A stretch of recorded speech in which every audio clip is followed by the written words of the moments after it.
Wow, that's bright. All right, it's time to go unplug the car.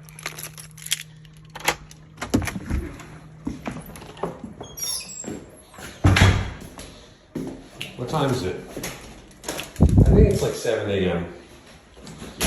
I did, Hello, please don't leave packages in this hallway.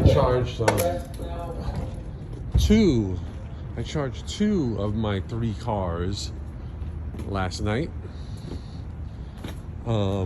I did the Tesla first, as soon as I got home, and plugged it in, and then around 3 in the morning it was done, and I came out here and plugged in the Leaf.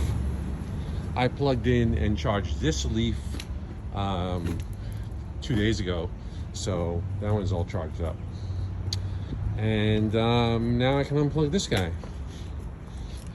And I put them really close to the car so people don't try and cross and get tripped up on the cord, because that wouldn't be good. And I'm gonna unlock the port right there and unplug this guy, close this, and untangle all this mess and put it away. And that's it. And that's my charging for the for today, and I'll probably need to charge again in 3 or 4 days.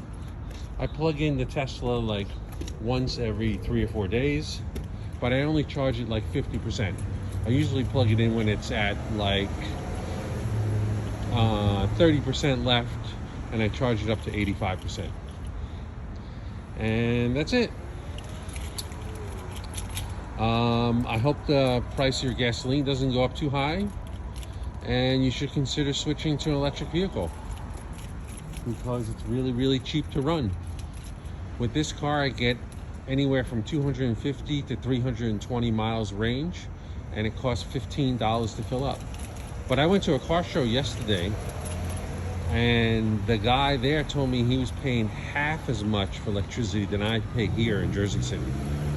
So for him, it only costs him $7.50 to fill up his Tesla. He has a Tesla. So it all depends what you pay for your electricity. If you have solar panels, like my parents have solar panels, to charge up this car at my parents' house cost my parents about $1 to fill up this car.